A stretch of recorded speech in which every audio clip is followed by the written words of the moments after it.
Jornalista Lucas Silva na área. Vamos falar um pouquinho do jogo de sábado. O empate 0-0 do Grêmio contra o Ceará.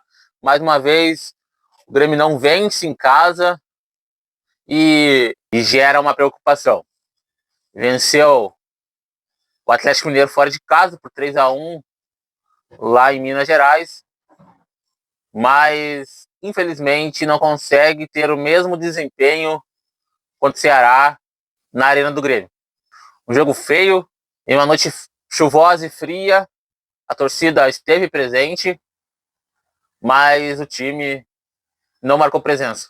Sendo bem sincera, não sendo clubista, o Ceará tinha tudo para ter ganho esse jogo aí, conquistado esses 3 pontos fora de casa contra o Grêmio. Mas o Pedro Raul teve um lance muito claro, né? Driblou, se não me engano, o Balbuena ali na primeira etapa ainda, mas adiantou, né, a bola ali e o Thiago Volpe conseguiu intervir. Mas era um lance muito perigoso e chances claras de Ceará abrir o placar. Foi muito ruim, ele foi péssimo nesse jogo.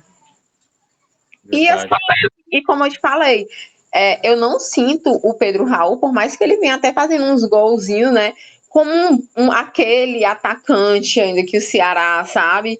Como um Eric Pulga que a gente tinha ano passado, como o Vina, porque o Vina, além de ser um torcedor pra gente aqui do Ceará, um jogador que é torcedor do clube, né? Que gosta, que simpatiza de verdade com o clube, ele é muito raçudo, sabe? E pra gente foi muito bom esse retorno dele, sabe? A gente tá com muita expectativa que dê certo, que ele venha pra somar mesmo. E outras opções que a gente tem, agora é esse Paulo Baia, né? O PH também. E o Ailon. O Ailon fica assim, altos e baixos. Tem jogo que ele joga bem, tem jogo que não. E é isso, mas eu não tenho essas expectativas todas no Pedro Raul, não. Você falou desses nomes do Ceará, né? O Grêmio também, nessa janela, trouxe alguns atletas, né? O Eric Noriega, eu acho que é um nome muito fraco, né? Um volante que vem lá do futebol peruano, do Alianza Lima. Naturalizado peruano, né? Ele é japonês. O Grêmio trouxe o Arthur também. O Arthur que já vestiu a camisa do Grêmio. O Carlos Vinícius, já que estreou, mas é um nome que eu deixo aí minhas dúvidas. O Balbuena, né? Infelizmente se machucou contra o Ceará, mas o Balbuena, eu acho que de todos esses nomes que o Grêmio trouxe, né, eu acho que é o que mais vai render. Além do lateral Marcos Rocha, já tem uma certa idade, mas a gente viu contra o Ceará que teve um bom desempenho, acho que foi o melhor do Grêmio em campo, né, então fez uma baita partida. Esperamos, né, que evolua e essas contratações surgem efeito nesse time do Grêmio. O Vina passou pelo Grêmio, né? Tem um baita histórico, passou muito bem, né, pelo Grêmio. Eu queria ele de volta, né? O Vina tava aqui no Ceará, que foi o nosso ano de rebaixamento. Que ano? 2022. Então foi o pós-22, eu acho. Foi o nosso ano bem complicado, que o Ceará foi rebaixado, né, para a Série B. Aí até ele saiu daqui, né, e muitos torcedores rivais falavam que ele era pipoqueiro, que o Ceará tinha caído por conta dele, mas não foi. Ele é um baita atacante, né? E espera que volte e brilhe, né, com a camisa do Ceará, mas acho que vai sim. O Ceará tem uma vantagem muito grande, né? Porque o Ceará tem uma torcida altamente apaixonada, que chega junto em todos os momentos do time, em fase boa ou em fase ruim, certo? A gente sempre procura lotar estádio, a gente canta os 90 minutos, se a gente estiver perdendo o jogo, a gente não para de cantar, de estar apoiando, e eu sinto que os jogadores se motivam dentro de campo com isso, com a torcida, entendeu? A gente empurra, impulsiona, tanto que eu fui receber o Vina no aeroporto, eu e minha filha, agora no retorno dele, né? Lotado, eu acho que ele como jogador, né, deve se sentir muito feliz com aquilo ali, o amor, o carinho e a atenção que a torcida tem por ele, a expectativa. E eu acho que quando ele entrar em campo, que ele sentir ali aquele calor da torcida alvinegra, né? E o amor que a grande maioria tem por ele, eu acho que ele vai com tudo. Eu tô com essa expectativa, né? Porque por mais que o Condé fale que ele não tá ainda preparado fisicamente e tudo, mas eu acho que quando ele entrar, ele vai fazer a diferença. Tem um cara aí no Ceará que eu não gosto dele, que é o Pedro Henrique, né? Vina, ele provoca muito rival, entendeu? Aí os rivais odeiam ele, o Vina.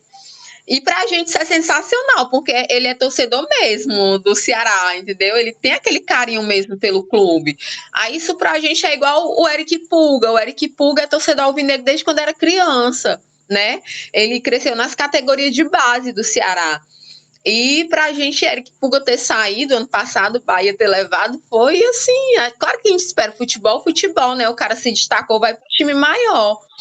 Mas a gente sentiu muito. Arthur Cabral é outro jogador que se destacou nas categorias de base do Ceará, né? E sensacional o ano de 2018, o campeonato, né, para o Ceará. E também levaram o Arthur Cabral-se embora. Aí sempre quando a gente tem um jogador assim que se destaca muito, levam, é incrível. Igual na época o nosso goleiro nesse tempo aí, 2018, era o goleiro Everton, que é um goleiro muito bom. 2022 a gente teve os altos e baixos, né? Porque além da gente ter os baixos, foi ter sido rebaixado para a Série B, mas também a gente teve a era do Dorival Júnior aqui, que chegou e ajustou mesmo o time, né? A gente conseguiu fazer uma temporada boa na Sul-Americana, que a gente conquistou 8 vitórias aí, que é um marco histórico, né? Na Sul-Americana com o Dorival. Aí logo em seguida levaram ele também pro Flamengo. Aí depois que o Dorival saiu, tipo, ele veio, reajustou o time do Ceará todinho. Quando saiu, aí desandou tudo. Tudo. Aí foi quando a gente começou a perder. Aí aconteceu do jogo Ceará e Cuiabá, a torcida invadiu o campo. E tudo desandou, e resumindo, a gente foi rebaixado e foi um ano bem difícil e traumático pra gente. A expectativa do próximo jogo agora contra o Juventude qual é? Sempre acredito na vitória do Ceará, principalmente dentro de casa, porque, como eu te falei, eles têm a nossa torcida aqui, que chega junto mesmo. Sempre antes dos jogos, eu não sei se tu acompanha a página do Ceará, mas eles divulgam quantos mil torcedores já tem confirmados, né? E a gente chega junto mesmo. Eu sou sócio torcedora, nunca deixei de ser do meu time. Então, quando abre check-in, eu faço na mesma hora, não perco o jogo, de jeito nenhum dentro de casa. Nunca fui para um em outro estado por conta do meu trabalho, mas é o meu sonho ir assistir um jogo do Ceará fora, né, em outro estado. E aqui eu não perco. Se eu tiver horário de trabalho, eu faço que nem eu te falei, faço hora extra, para sair mais cedo, então pego pelo menos o segundo tempo, mas sempre tô lá para apoiar. Sempre tô lá. Eu acho que também um ano muito marcante para mim, na minha trajetória como alvinegra, porque eu tenho 39 anos, né? Eu sou alvinegra desde criança, mas frequento estádio desde os meus 13 anos, porque eu tenho um pai e 2 irmãos que são torcedores rivais dos coloridos, né? E aí eu não tinha quem me levasse pro estádio. Eu, criança, chorava querendo ir, mas não tinha quem me levasse.